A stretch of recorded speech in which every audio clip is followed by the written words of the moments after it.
5월 20일 수요일 새벽 묵상에 나오신 여러분들 환영합니다. 날이 많이 뜨거워지고 있는데 건강에 유념하시기 바라고요.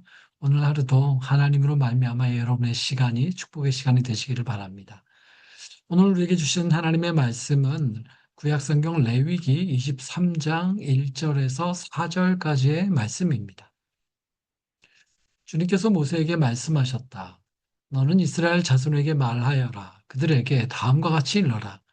너희가 거룩한 모임을 열어야 할 주의 절기들, 곧 내가 정한 절기들은 다음과 같다. 엿새 동안은 일을 하여라. 그러나 일의 날은 반드시 쉬어야 하는 안식일이다. 거룩한 모임을 열어야 하고 어떤 일도 해서는 안 된다. 이 날은 너희가 살고 있는 모든 곳에서 지킬 주의 안식일이다. 정하여 놓은 때를 따라 너희가 거룩한 모임을 열고 주 앞에서 지켜야 할 절기들은 다음과 같다. 아멘. 여러분, 제가 23장, 레위기 23장 4절까지만 읽었는데요. 실은 레위기 23장 전체는 하나님께서 당신의 백성들에게 말씀하신 그들이 지켜야 할 절기들에 대해서 쭉 말씀해 주고 있습니다. 처음에 안식일에 대해서 말씀하셨고요. 이후에 나오는 여러 가지 절기들은 살펴보면 이스라엘 백성이 1년 동안에 그들의 한 해 동안 순차적으로 구분하여서 지켜야 될 절기들에 대해서 말씀해 주고 있습니다. 이제 나오는 절기들은 유월절이 나오고요. 또 무교절, 초실절, 오순절, 그리고 나팔절, 그리고 속죄일, 초막절, 이러한 절기들이 쭉 소개되고 있습니다. 여러분 이 절기들을 쭉 읽어보시면 이러한 특징들이 있어요. 이 절기들은 그냥 한 민족의 어떤 축제일이 아닙니다. 이것은 각각의 절기들은 어떤 하나님의 사건, 하나님의 시간이다라는 것을 의미하고 있죠. 그 하나님의 시간을, 사건을 기억하는 거죠. 그래서 이러한 절기들을 통해 그들의 1년이라는 시간이 이렇게 구분되는 것을 볼 수 있죠. 그들의 한 해의 시간이 그 절기들에 따라 구분되고 그들의 1년의 시간이 한 해의 시간이 구성되는 것을 볼 수가 있습니다. 그러면서 그 절기들을 통해서 그들의 살아가는 시간이 거룩하게 되는 거죠. 그냥 하나님의 사건을 기억만 하는 것이 아니라 그 사건을 현재의 시간 속에서 다시 살아내는 것을 볼 수가 있습니다. 실제로 여러분, 이 절기라고 하는 시간은 이스라엘 백성으로 하여금, 또 우리로 하여금, 하나님의 백성으로 하여금 어떻게 그 시간을 살아낼 것인가를 가르쳐 주고 있는 거죠. 단순히 어떤 종교적인 기억도 아니고요. 어떤 종교적인 행사를 의미하는 것도 아닙니다. 그냥 어떤 절기 중심의 달력을 만들어 준 것이 아니라 실은 이것은 하나님의 백성은 그들의 시간을 그 시간 속에서 어떻게 살아가야 하는가 그런 질문에 대한 답이다라고 드릴 수가 있는 거죠. 여러분 그 시작은 가만히 보면 이제 시간의 구원으로부터 시작되는 것을 볼 수 있습니다. 그들의 시간이 구원되는 거죠. 인간의 시간이 죽음으로 향하는 시간인데 유월절이라고 하는 하나님의 구출 사건, 즉 이집트의 노예 생활 그렇게 끝나버릴 시간에서 그들의 시간을 구출하셨던 그 구원의 사건으로 시작되는 것, 그것이 첫 번째 절기가 유월절입니다. 그래서 시간의 구원이라고 말할 수 있겠죠. 죽음으로 가는 그 시간이 새로운 시간으로 바뀐 그 새로운 시작이죠. 여러분 이 유월절은 신약에 이르면 예수 그리스도의 십자가의 죽음과 부활을 통해 완성된 것을 볼 수 있습니다. 어, 온전하게 구원된 시간이 우리에게 주어진 거죠. 죽음으로 갔던 시간으로 끝나는 것이 아니라 이제 우리의 시간과 인생은 영원한 생명이 시작된 시간. 바로 그렇게 찾아온 곳으로 이어지는 겁니다. 이렇게 시간의 구원은 그 다음에는 그 시간이 정결하게 되고 거룩하게 되는 그러한 절기로 이어지게 됩니다. 그게 바로 이제 무교절입니다.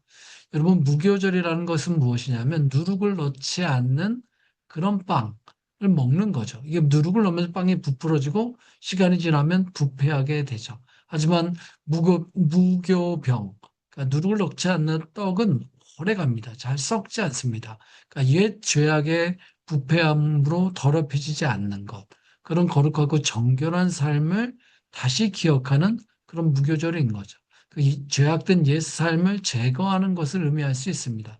이것은 마찬가지로 오늘에 이르면 예수 그리스도를 통하여 시작된 우리의 새로운 시간이 옛 죄악으로 더럽혀지지 않는 성령의 거룩하심으로 성화되어 가는 삶을, 이 거룩한 삶을 의미한다 할 수 있겠습니다. 이어지는 절기는 초실절입니다. 그러니까 이렇게 거두었던 수확의 첫 번째 열매를 하나님께 드리는 절기죠.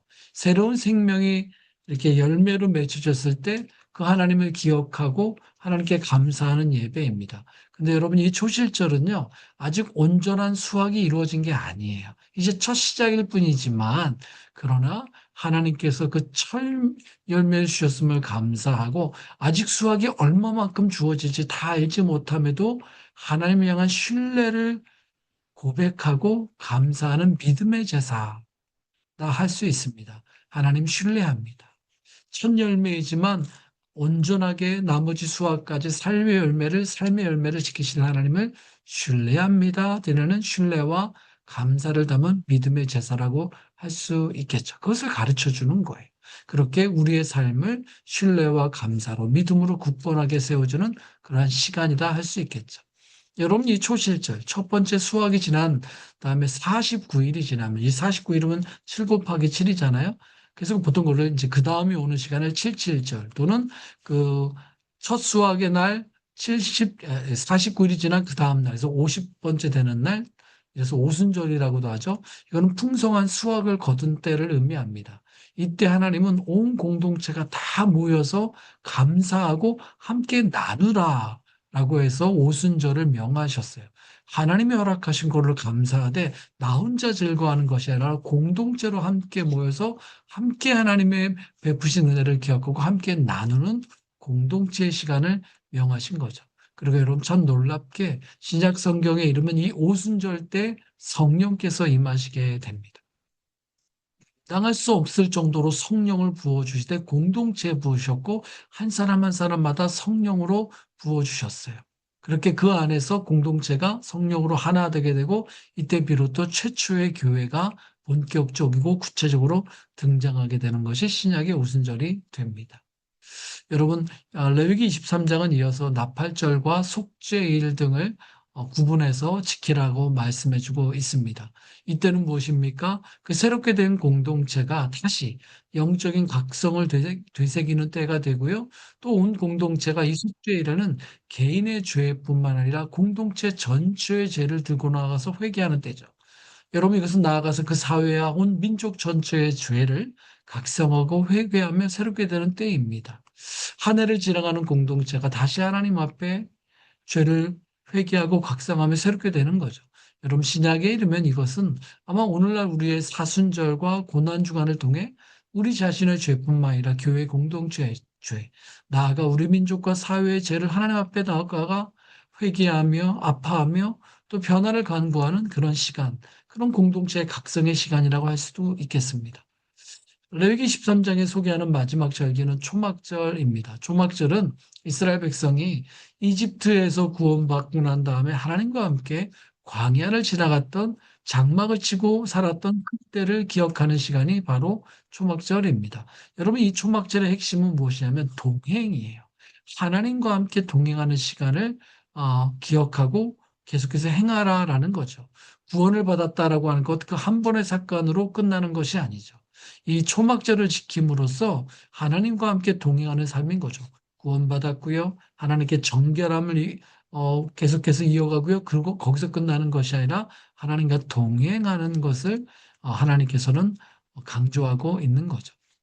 여러분, 오늘 레위기 23장은 우리의 시간이 이렇게 하나님의 시간이다라는 것을 다시 기억하는 것 알려주고 있고요. 그런 사건을 우리의 삶에 다시 재현하고 다시 참여함을 통해서 그렇게 우리의 시간, 우리의 삶이 계속해서 구분되고 구성되어야 한다는 것을 가르쳐 주고 있습니다. 6월절부터 초막절까지 모든 절기는 그렇게 구원과 거룩함과 하나님과 동행이라는 시간의 흐름 속에 우리의 시간들이 그렇게 이루어져야 된다는 걸 알려주고 있죠. 근데 여러분, 실은 이 모든 절기에 가장 앞서서 실은 레위기 23장은 안식일에 대해서 먼저 말을 하고 있습니다. 실은 이 각각의 절기보다 가장 먼저 말씀하시고 실은 가장 규칙적이면서 더 짧은 시간의 간격으로 우리의 시간 안에 자리 잡고 있는 것이 바로 안식일이었어요. 이스라엘 백성 시간 안에 자리 잡고 있는 것이 안식일이었습니다. 매 일곱 번째 날마다 쉼을 갖는 거죠. 실은 이 안식일이 모든 절기의 가장 기초값이 되는 것이었습니다. 다른 절기들은 하나님의 사건에 대한 어떤 구체적인 기억이고 참여라면 안식일은 그 시간 그 자체가 하나님의 창조물이라는 것을 기억하는 것이었습니다.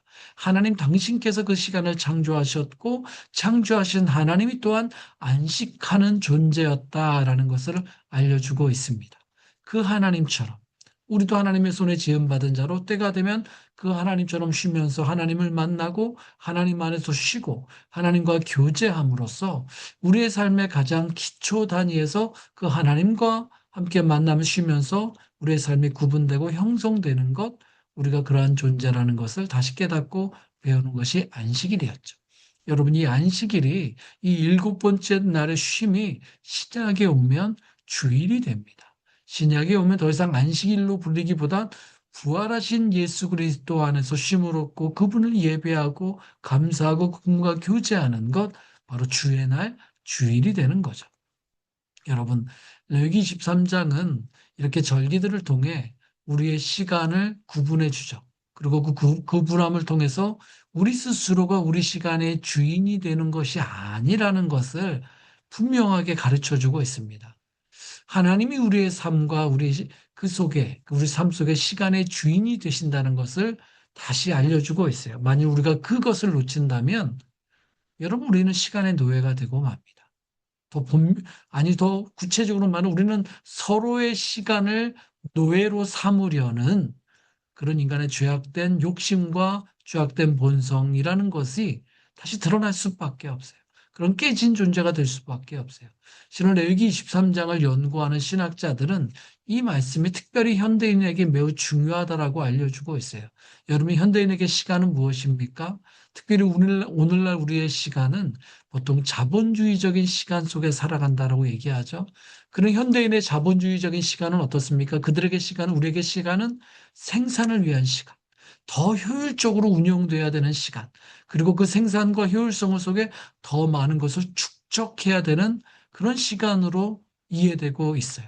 즉, 현대인의 시간은 생산과 효율과 축적이라고 하는 그런 시간관이 지배적이 되어 있습니다. 그런 시간 속에서 계속 일해야 되고, 더 일해야 되고, 더 달려가야 되고, 더 쌓아가야 되는 멈춤이 없는 현대인의 필요한 삶과 시간이 등장하게 된 거죠. 마태복음 6장의 표현으로 한다면 예수님 말씀처럼 무엇을 먹을까, 무엇을 입을까, 무엇을 마실까에 대한 염려와 고민으로 가득 찬 채 쉼이 없는 그런 인생과 그런 시간이 등장하게 된 거죠. 결국 이러한 시간은 인간으로 하여금 그 존재가 끊임없이 일하고 끊임없이 쌓아가며 끊임없이 그것을 소비하는 존재가 되어버린 거죠. 근데 여러분, 놀랍게 레위기 23장은 그 절기들에 대한 말씀을 통해서 반복적으로 하시는 말씀이 무엇인지 아십니까? 멈추라는 겁니다. 쉬라는 겁니다. 기억하라는 겁니다. 그리고 모이라. 그리고 그것을 나누라.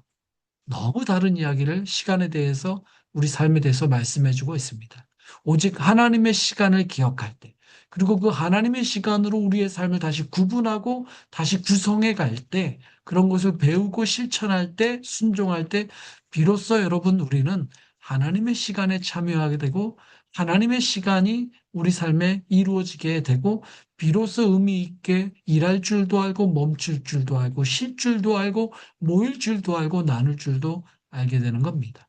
그렇게 하나님의 사건과 시간을 기억하고 그 뜻을 되새기며 그 방향으로 나아갈 때 비로소 우리의 구체적인 시간 속에 하나님의 나라와 뜻이 이루어지고 우리가 다 염려하지 않아도 우리의 필요한 모든 것을 다 하시는 하나님이 채우시는 시간과 인생을 살아갈 수 있게 됩니다. 그럴 때 비로소 여러분 우리는 시간을 소비해 버리는 존재가 아니라 그 속에서 우리의 인생이 소진되는 존재가 아니라 하나님께 받은 시간을 살아가는 생명력 있는 존재가 될 수 있을 것입니다. 여러분, 어떤 시간을 살기 원하십니까? 많은 것을 가져서 소비하는 듯 하지만 결국 소비되어 버리는 인생과 시간을 살기 원하십니까? 아니면 하나님이 주시는 시간과 인생을 참으로 살아가는 존재가 되기를 원하십니까? 오늘 말씀 속에 다시 우리 시간을 하나님께 내어드릴 수 있기를 바랍니다. 기도합시다. 사랑하는 하나님, 우리에게 하나님을 기억하여 그 시간을 하나님을 기억함으로 살아가라고 말씀하셨습니다. 하나님을 기억하며 살고, 하나님을 기억함으로 모이고, 예배하고, 하나님께 감사함으로 쉬고, 주께 올려드리고, 함께 공동체로 나누라고 말씀하고 있습니다. 하나님의 사건과 하나님의 시간이 우리의 삶의 시간들을 만들어갈 수 있도록 도와주시옵소서. 우리의 시간을 인도하여 주옵소서. 예수님의 이름으로 기도합니다. 아멘.